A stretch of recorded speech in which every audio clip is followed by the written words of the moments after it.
Ini agak khusus, ilmu sosial.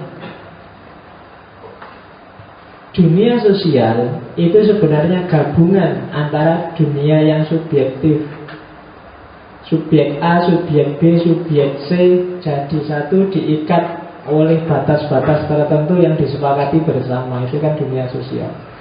Kelas kita hari ini itu kan realitas sosial, dunia sosial. Hubungan saya denganmu itu kan namanya dunia sosial. RT, RW, takmir masjid dan jamaahnya, kampus dan mahasiswa, antara mahasiswa dan dosennya, itu hubungan sosial. Orang belajarnya dalam ilmu-ilmu sosial dan sosiologi. Modelnya, kalau yang tadi subjektif, modelnya Verstehen. Kalau ini model kebenarannya bukan dipahami, bukan dijelaskan, tapi disepakati. Dunia sosial itu kebenaran yang berlaku di dalamnya adalah kebenaran hasil kesepakatan bersama. Indonesia itu yang dianggap benar oleh Indonesia dan dianggap salah oleh Indonesia sebagai sebuah ranah sosial, itu sebenarnya kesepakatan. Pancasila itu kesepakatan. Undang-Undang Dasar 45 itu kesepakatan. Itu semuanya kesepakatan. Oke. Bukan apa itu. Kalau ada yang sedang iya, diangkat dulu, saya tak minum sebenarnya. Ya, yuk silakan diangkat yang merasa pria panggilan.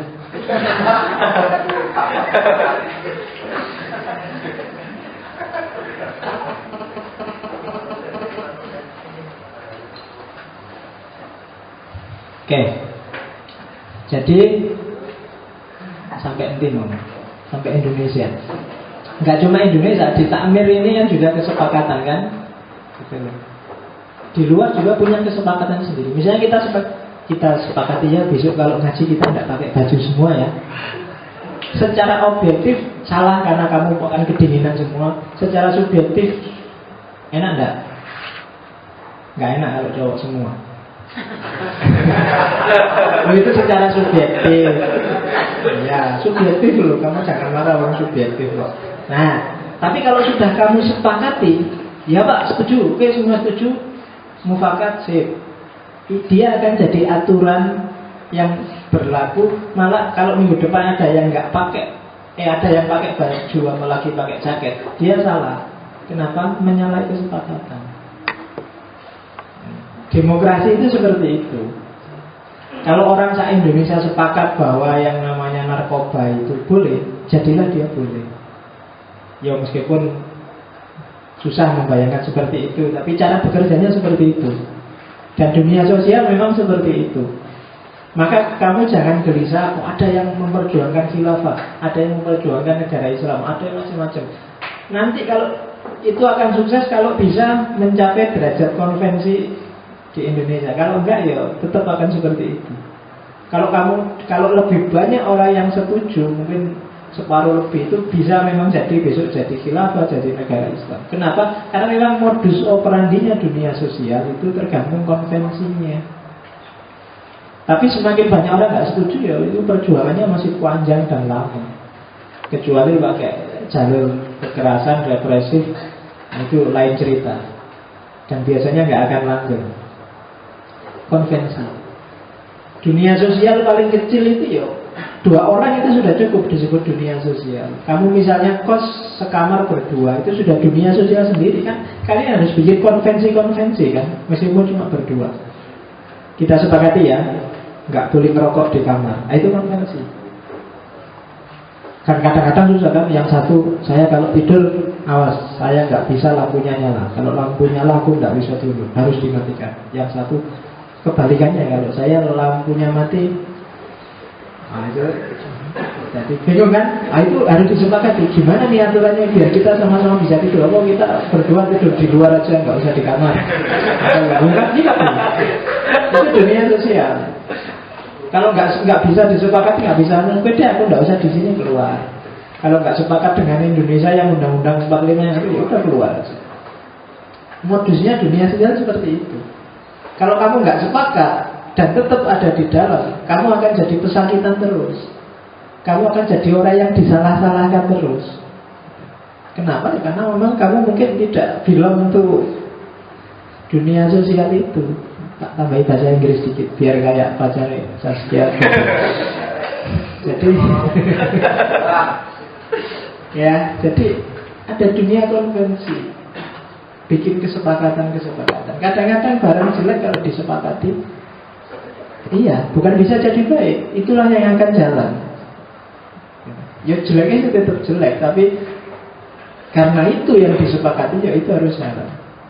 Mungkin sebaiknya kita sepakati aja, misalnya ngaji kita ini berakhir jam 1 pagi ya, sambil nunggu sepak bola misalnya.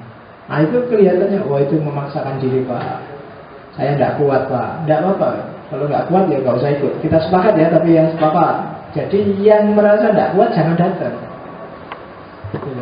Itu dunia sosial. Yang merasa tidak ikut konvensi dan tidak ada dengan konvensi, keluar aja dari ranah sosial itu. Kenapa? Ya karena memang konvensi sifatnya kan intersubjektif.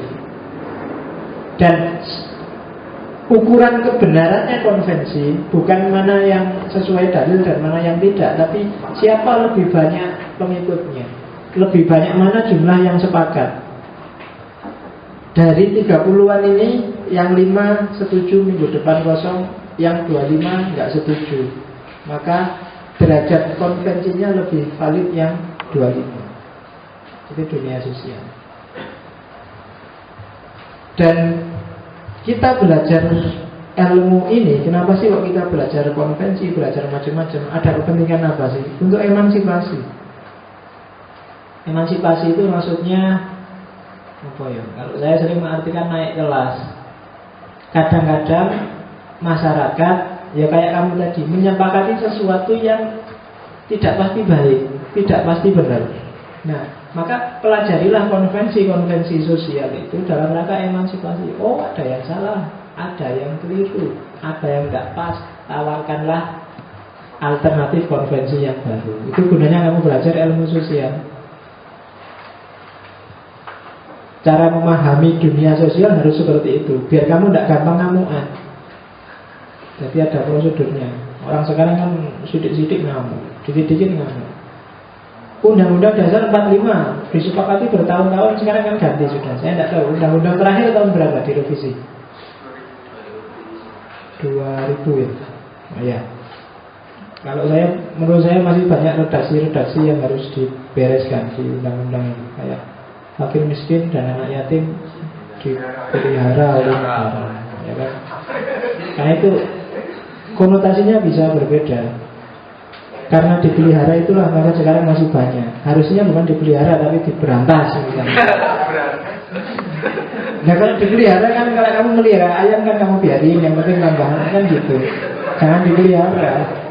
Kayak orang males kok dipelihara. Kan dipelihara itu berarti kan dibiarin biar lama gitu kan. Jadi fakir miskin dan anak yatim jangan dipelihara oleh negara, harus diberantas oleh negara. Malah dipelihara oleh negara kan susah. Karena kan gitu. Sekarang teorinya kan kemiskinan di Indonesia ini kan sudah menurun. Hasil survei terakhir menurun ke anak cucunya. Saya melarat, saya melarat, jadi menurun, anak cucunya ikut melarat semua.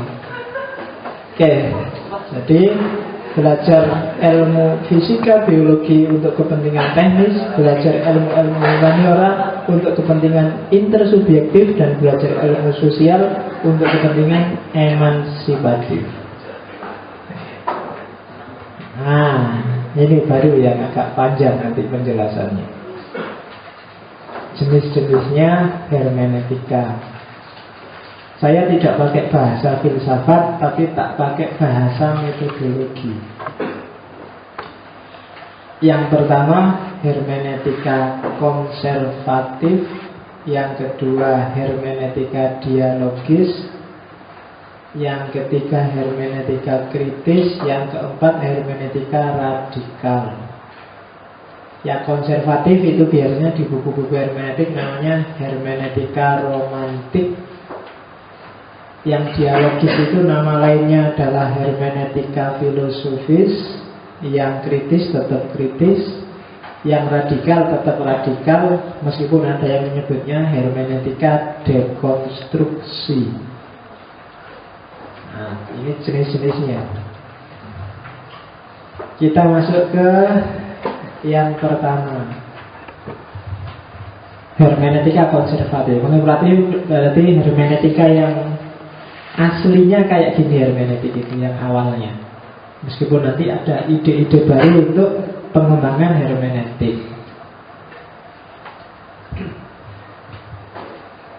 Yang pertama, konservatif itu berarti kebenarannya teks ada dalam maksud pengarangnya dan sesuai dengan pemahaman audien pertama yang dituju oleh teks.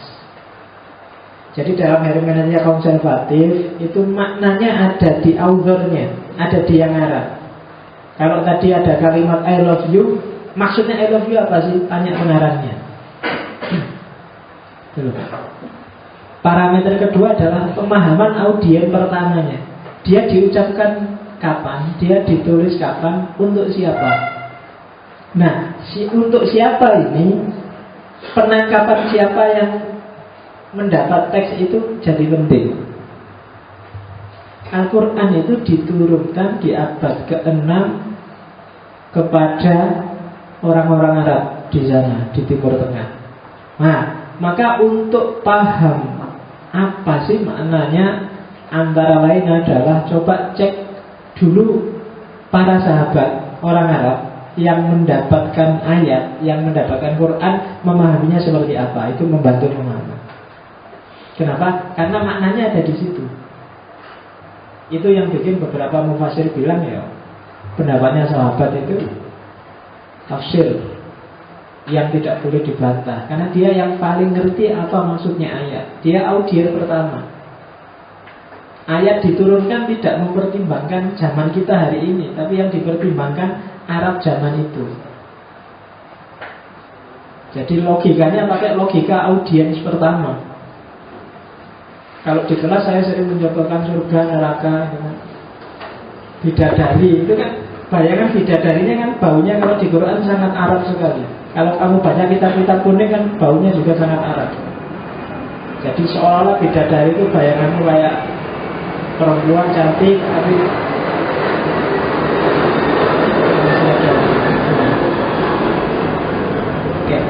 kayak perempuan cantik pakai baju tipis, pakai bajunya mungkin gambarnya kayak kerajaan-kerajaan zaman dulu lah. Terus kan gitu mesti pikiranmu. Kenapa pakai logiknya? Saya baca di Taqo'il Akbar itu malah isinya baunya wangi. Kalau dia meludah satu aja, bumi seisinya wangi luar biasa. Iya, jadi apa jadi? Kulitnya mulus, merawang. Jadi saking mulusnya kulitnya, tulangnya aja kelihatan. Iya. Kamu tidak bisa membayangkan, malah ngerti ya. Tulangnya kelihatan. Jadi bayangkan itu karena logiknya orang Arab zaman itu. Surga aja kan yang paling sering dibilang Al-Quran, besok lalu masuk surga. Di sana tajri tahtiyal anhar. Rumahmu besok dekat sungai. Ya kan? Lo itu logik audien pertama orang Arab zaman itu. Cari air susah. Makanya kenapa saya di UIN itu di Fakultas Usuluddin senangnya apa? Karena kayak surga. Di bawahnya ada sungai mengalir. Kacau. Jadi kalau turunnya di Indonesia mungkin nggak seneng ada sungai mengalir di bawah itu. Khawatir banjir lah, khawatir malah kan gitu. Tapi orang Arab seneng karena dia susah air. Jadi membayangkan yang abstrak susah orang Arab membayangkan. Jadi maka Quran menarik hati mereka dengan ilustrasi-ilustrasi sesuai logika mereka.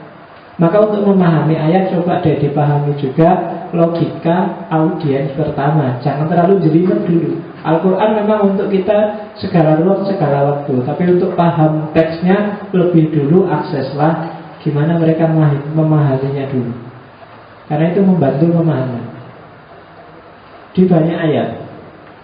Makanya Al-Quran itu kalau ngasih contoh buah kan watini wa zaitun, buah-buah yang ada di sana. Kalau di Jawa mungkin ya, demi rambutan dan salak pondong. Buah Jawa, bukan buah Arab. Ya kan? Oke. Kalau binatang juga binatang Arab kan onta, terus domba, benar ke sana. Nggak akan ketemu bebek, nggak akan ketemu demi bebek dan nggak ada. Apalah yang diruna ilal ibili, tidakkah kamu melihat bagaimana onta itu diciptakan? Kalau turun di Jawa mungkin bukan onta, bagaimana kerbau itu diciptakan, bagaimana.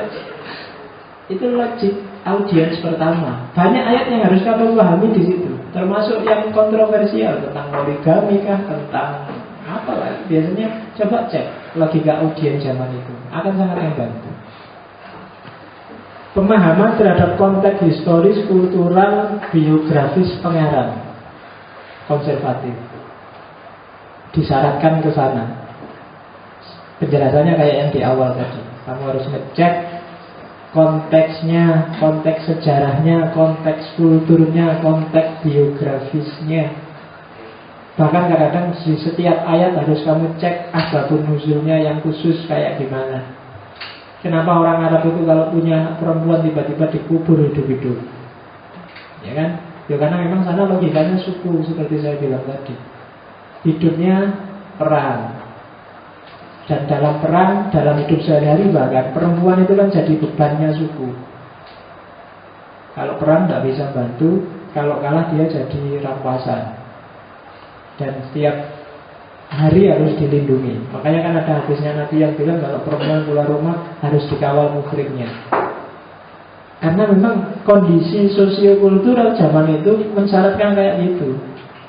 Apalagi di Arab, ngomongnya ganas-ganas, makannya kambing, nikahnya susah. Karena ya orang-orang biasa yang status sosialnya tidak tinggi menikah itu mewah dan berat.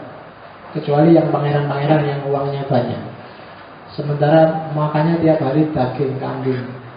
Daging itu kan jadi dimaklumi. Jadi sama Nabi dipesan kalau keluar rumah harus sama muhrimnya. Sampai hari ini detik-detik terakhir orang haji itu tiap tahun selalu aja ada kasus-kasus orang Arab yang nakal-nakal. Makanya kalau haji mesti dipesan, kalau di Mekah naik taksi itu yang ketika naik, laki-laki dulu, perempuannya belakangan. Kalau turun, perempuannya dulu, laki-lakinya belakangan. Kenapa? Ya karena bisa jadi kalau perempuannya dulu, laki-lakinya belum masuk, sudah dibawa lari. Ya kan? Makanya orang Arab itu kan di sini banyak, di Bogor itu banyak kan orang Arab yang melakukan nikah mut'ah. Meskipun secara logika harusnya orang Wahabi itu sangat anti mut'ah. Yang membolehkan nikah mut'ah itu kan orang Syiah, tapi mereka peduli amat. Yang penting bisa kayak gitu dan halal. Ya kan, cara berpikirnya kan begitu. Oke, jadi konteks historis ya coba dibaca yang gitu-gitu. Itu yang bikin terus perempuan dikubur hidup-hidup. Begitu dia lahir, aduh perempuan lagi susah. Dianya susah, saya juga susah, suku juga susah. Daripada semua susah, kubur aja hidup-hidup. Itu cara berpikir mereka. Konteks historis kulturalnya. Nggak serta-merta gara-gara mereka sadis. Oh memang orang Arab nggak bisa mikir. Justru karena mereka mikirnya panjang, sehingga anaknya dikubur hidup-hidup. Baru setelah Islam datang kan membahas itu, melarang yang gitu-gitu. Oke, jadi yang ketiga selain historis kultural juga historis apa? Sejarah bahasanya. Jadi tidak cuma bahasa, tidak cuma letter luck-nya, tapi tidak cuma denotasinya, tapi juga konotasinya, termasuk konotasi dari audiens yang asli, generasi pertama yang dapat teks. Karena kadang-kadang secara literal sih biasa, tapi dalam konotasinya itu sudah beda. Setiap budaya kan biasanya gitu, ada kalimat-kalimat yang biasa tapi dia punya konotasi luar biasa. Ada kalimat yang luar biasa tapi di daerah tertentu konotasinya biasa. Pasar kembang itu di Jogja konotasinya kan beda sama di Surabaya apa di Solo. Istilahnya sama persis, pasar kembang, doli. Nah itu kan mungkin orang barat doli itu ya biasa, mungkin dianggap istilah-istilah tentang boneka, mainan anak kecil dan seterusnya. Tapi kalau di Surabaya kamu bilang doli, konotasinya langsung ke sana. Audiens Surabayanya memahami doli itu dengan konotasi itu. Kamu bilang sarkem, di rumahmu mungkin di kampung, di Surabaya, di Semarang, di sarkem itu konotasinya datar aja, ya pasar kembang, tempatnya orang jualan kembang. Tapi kalau di Jogja, sarkem itu ya kayak gitu. Jadi kalau kamu ditelepon bapakmu, "Piye kabar ini baru studi banding Pak." "Di mana?" "Di pasar kembang." Nah itu kan bapakmu, "Oh alhamdulillah kamu berarti." Iya. Kenapa bapakmu tidak ngerti? Dia tidak ngerti konotasinya gitu. Malam-malam kok di sarkem ngapain nih? Mau beli kembang, mau ziarah kok, mesti gitu. Karena bapakmu nggak paham konotasinya. Maka bahasa jangan dihentikan di bahasa. Kamu harus lihat bagaimana pemakaian katanya dan bagaimana audiens pertama memahami bahasa itu. Surabaya itu kalau sekitar 1/4 jam nggak ngomong DANCUK itu gatel mulutnya. Ya kan? Kenapa? Dan konotasinya kalau bagi kamu konotasinya saru tidak sopan, tapi di Surabaya biasa. Begitu ketemu teman, "Piye kabar?" Nah itu suwe gak ketemu. Oh, retain sih gitu orang Surabaya kan. Saya tiap hari begitu. Kalau pulang itu saya ngomongnya kayak gini, tapi di rumah dianggap paling halus. Padahal ngomong tidak karu-karuan. Karena di sana lebih dahsyat lagi, lebih terang-terangan, lebih ya. Kadang-kadang pingin kayak gitu, karena di Jogja itu orangnya sopan-sopan, baik-baik.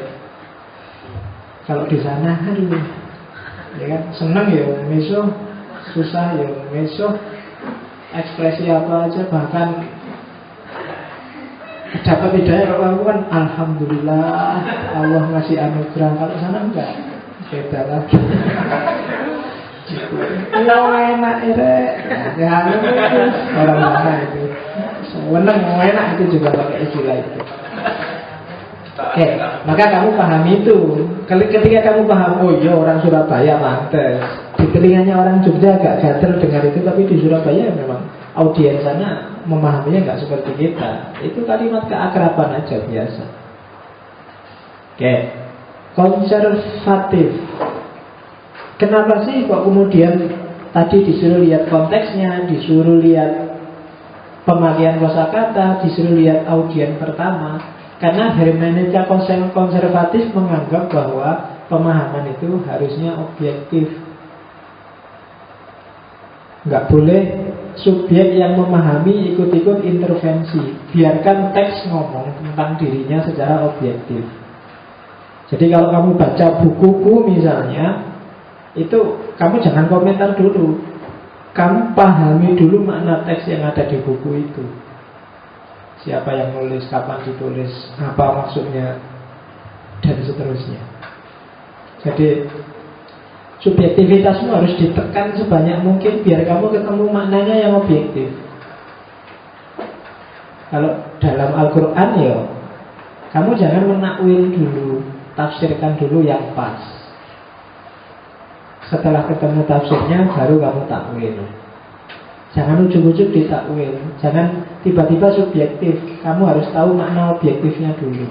Kenapa? Ketika kamu tidak tahu makna objektifnya, ketika ketika teks itu kamu pakai sesuai subjektivitasmu, bisa jadi nggak pas dan nggak nyambung. Zaman saya kecil dulu waktu tahun 80-an pemilu, itu partainya cuma ada 3. P3, Golkar, PDI. Saya masih ingat diajak mbahku kampanye P3. Kiainya, karena yang kampanye kiai, pakai ayat Qul huwallahu ahad.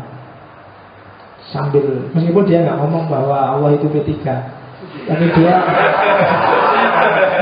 sambil kampanye tangannya Qul huwallahu ahad. Karena satu P3 semua ikut gini, hidup P3. Itu apa? Memaknai teks secara subjektif tanpa peduli makna objektifnya. Itu kan ayat ngomong tauhid keesaan Allah, tapi dimanipulasi bahwa karena Ahad itu satu, Allah itu Ahad, dan P3 nomor satu, berarti P3 adalah partai yang diridhoi oleh Allah zaman itu. Cara dia memaknai ayat secara subjektif. Tuh. Kalau Golkar biasanya pakai hadis itu, ana wa kafilul yatim hakadha fil jannah. Nabi kan bilang gitu, saya dan orang-orang yang mau menanggung anak yatim itu nanti seperti ini di surga. Maksudnya Nabi dekat. Cuma kan sama orang Golkar kan seperti ini di surga.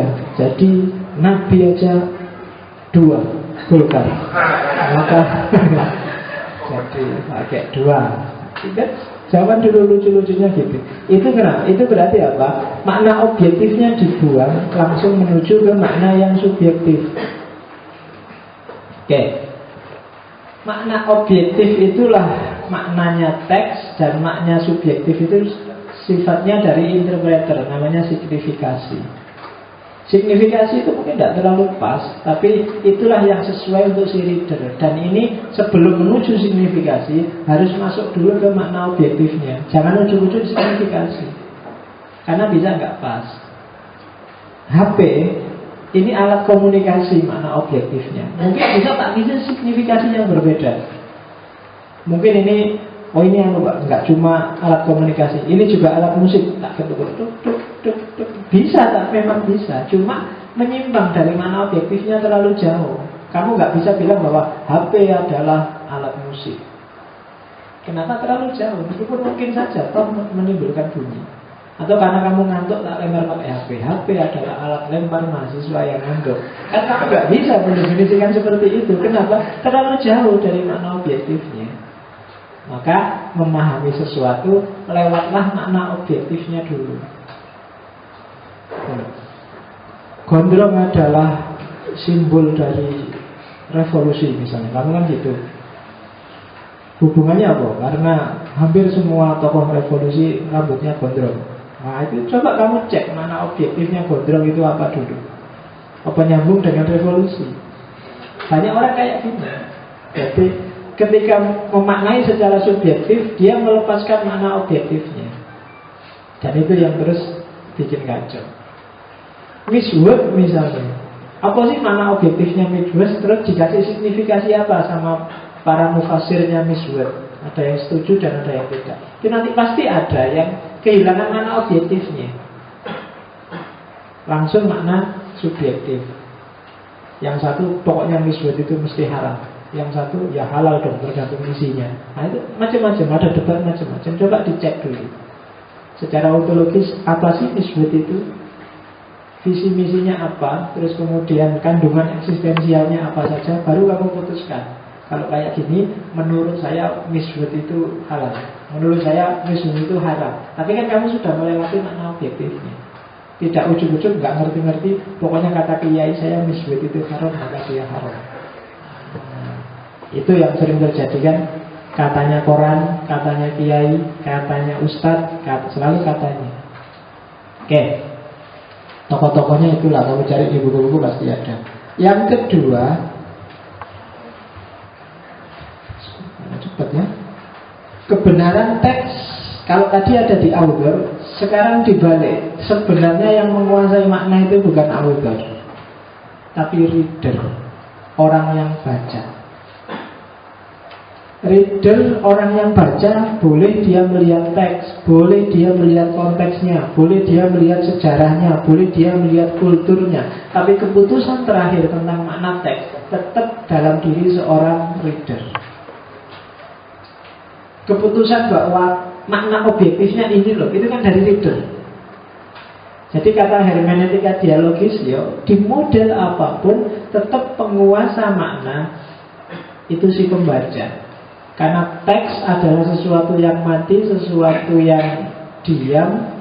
Bahkan pengarangnya pun sudah dianggap mati, nggak bisa intervensi terhadap pemahamannya orang, maka sebenarnya setelah teks lahir, itu yang berkuasa terhadap makna teks itu readernya, si pembaca.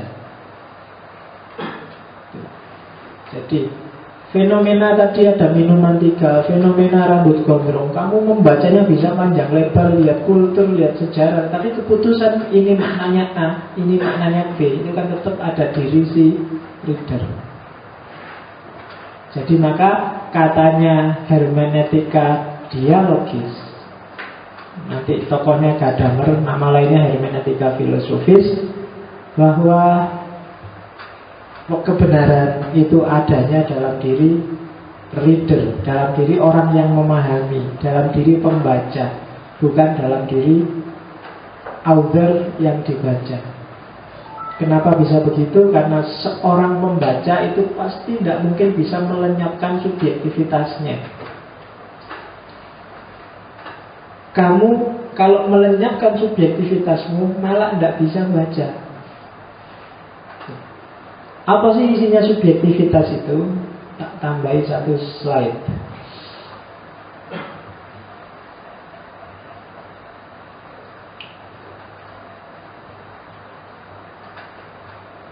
Ini teorinya Heidegger yang dipakai oleh Gadamer. Nah, kamu hafalin nama-namanya, siapa tahu ada gunanya.